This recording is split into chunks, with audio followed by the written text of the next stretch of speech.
As you know, how you deliver something, how you communicate with people, either gives them confidence that you know what you're talking about, you're telling the truth, or you don't. And so a lot of those things that have to do with in your head, how you view sales, how you view what you're doing, that makes a difference. But I want to talk to you today about a concept that trips up a lot of salespeople. And I know it's tripped me up a few times, it's particularly when I was young and early in my sales career. And that's the concept of price and cost and value. So we're going to talk about that. And it's funny, particularly when let's say you got somebody, you've got their attention, you've done a great job of, storytelling, and so you've got them, their beliefs shifting, and so they're thinking about using your product or your service, they're thinking about becoming buyers. But then, of course, you got to do the last step, and you got to actually get them to buy. And, you use the USF techniques we talked about, but what if you don't sound confident in those techniques? What if you don't sound like you actually know what you're doing and those are actually true? Well, you've got a problem. And one of the big reasons, if you look at sales, it's kind of funny. I think it's maybe 5 or 6 years ago, I read a stat that I don't remember the exact number, but it was, they did a huge study of salespeople, survey to ask them about their daily sales. And it was across all industries, people selling $25 items and $1 million items. And, they were trying to find out what are their problems, and all that kind of stuff. And the number one thing salespeople says that they hate, a big surprise, is prospecting, cold calling or doing anything like that, generating leads, which is not surprising. And that's why the companies like my company exist. But what the second one was? Closing, because of the fear of closing. And, we talked about, some of the reasons behind that, because they didn't do the first two parts of HSC right. But the second reason is that they're not confident in what they're doing, and they're afraid that what they're asking for is too much, in the terms of cost.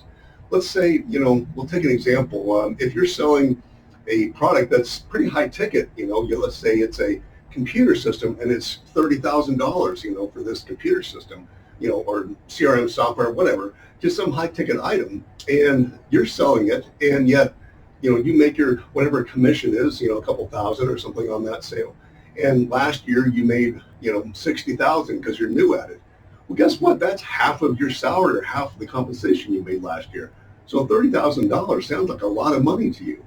And so from your perspective, it's like, wow, you're asking them to make this huge purchase. And of course it's stressful. Of course you don't want to ask them to do that because you couldn't do it yourself. But the problem is, again, this goes back to viewing things from the prospect's perspective, not our perspective. We're not the ones buying it. So that $30,000, if a company's making $5 million in revenue, that $30,000 is more akin of, $1,000 in your terms. But you're not thinking about them in from their perspective. You're thinking about it from your perspective. So again, we've got to focus on our customer and what their needs are, what their perspective is. And that's the same thing in any sales, that if we're not focused on that, we're going to go wrong. And just in general in our businesses, if we're not focused on what our customers' needs are versus what our needs are, we're going to be out of business pretty quick anyway. So what are we talking about when we're talking about our perspective versus their perspective? Well, we're talking about the difference between price, cost, and value. And the value is a perceived value because it's relative to each person. So before we get this off, let's start with a couple of definitions. What is cost when you think about it? Cost is simply, the cost to manufacture something in hard dollars. If it's a product, to ship it, get it out the door. So it's sort of hard cost, if you will. Actual dollars to produce a product, or maybe it's a service. It's, if you have a service, what's it take to get that service delivered to your clients? You have to pay, people to do that, to deliver that service. So that's the actual cost from your perspective. And then, what's the price? Price, of course, is whatever your company sells it for, what you set your price at. So the company's view of the value.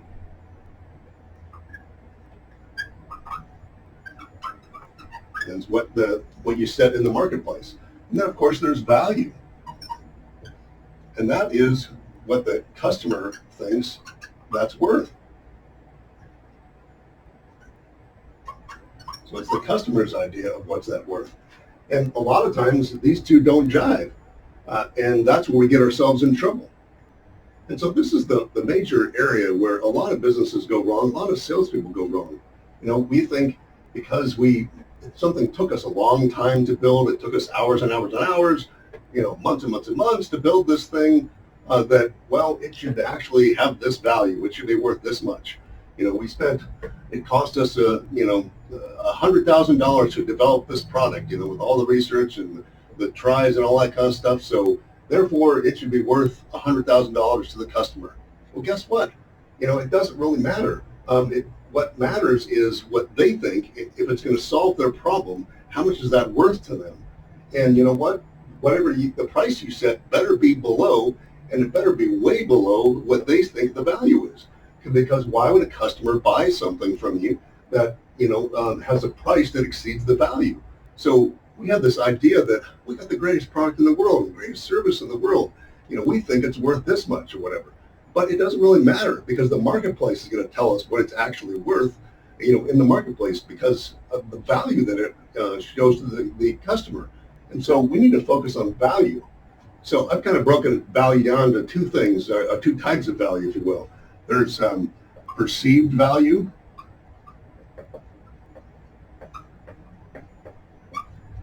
and that's, again, what the customer thinks it's worth to them from their perspective. And then there's sort of casual value. And what's casual value in my mind? Casual value is kind of like, off the top of my head, it's probably worth this much. I don't know much about it, but I think that a average car is worth $30,000 or whatever. I don't know. Just pick a product, and you probably have some foggy idea of what you think it's worth. That's sort of casual value. Versus perceived value, we know a little bit more about it and how much you actually value it. And so, of course, what do we need to focus on? We need to focus on this, the perceived value. And we need to take this and turn it into this. So I may start out, looking at your $30,000 computer system and say, they're charging $30,000 for it. I'm not going to pay that for a CRM system or whatever. It's because we haven't done a good job of changing the perceived value to be way in excess of $30,000. So we have to make that change and that transition from casual value to perceived value. So again, a lot of times, this casual value is what either somebody has a concept in their mind of what something is worth, or, they've heard that it's worth that much. Let's take like an iPhone. Obviously it depends on the edition and stuff, but I think, about the mid-range, or maybe it's the higher, I don't remember, but it's iPhone's like $1,200 or something like that. And I think most people would say, it's probably around there or something like that. And again, that's casual value. But the difference is, if I'm a super Apple user, and the idea of I want to be an early adopter, I want the next and the best and the latest and greatest iPhone, and oh, by the way, I get all these things with it. I get a contact list of all the people in my industry. It's already programmed into the phone or whatever. All the CEOs and the movers and shakers that are my customers, that's pre-programmed in my phone. Guess what? That's worth a lot more to me than just the $1,200. So again, it's about transitioning from the casual value in their mind to the perceived value. So, a lot of businesses have difficulty with, commoditization, so to speak. And, that means that they're basically selling the same product in the customer's mind. And it comes down to a price. It's a race to the bottom. Who can, beat who on price? And that's not a business you want to be in, for any business, because it doesn't work. So what we want to do is get rid of that casual value, because that's where commodity pricing comes in. What we want to do is transition to that perceived value. But how do you do that? Of course, that's the $1,000,000 question. And, there's a variety of ways to do it. But again, I'll give you an example. If you've got a 2,500 square foot house in, Southern California, prices are insane now, so it's probably, way more than this. But let's just say, it's in a good neighborhood, it's a decent house, decent builder, it's fairly new, it's 5 years old, whatever, and it's worth, $750,000, maybe it's worth $1 million or whatever, but let's just go with $750,000.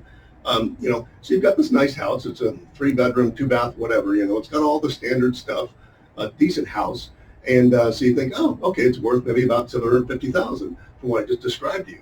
And now, so what happens when I tell you that on your left, Brad Pitt, and whoever his wife is now, and lives on the left side of you, and on the other side, is Elon Musk, and across the street is Jay-Z and whoever he's related to. Clearly, I don't know my cultural icons.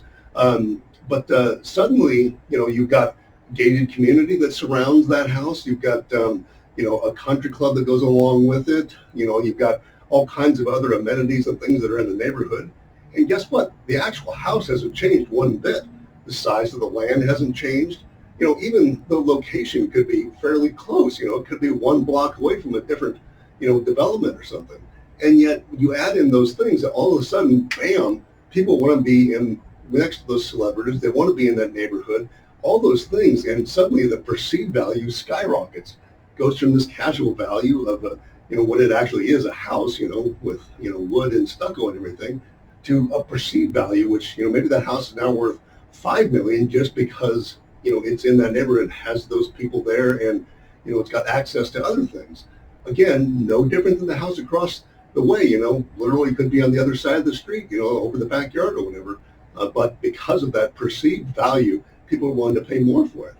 So if our goal is to up the perceived value of our product, let's say, we're selling our product or service for $25,000. Again, it's a high ticket item. It's a lot of money.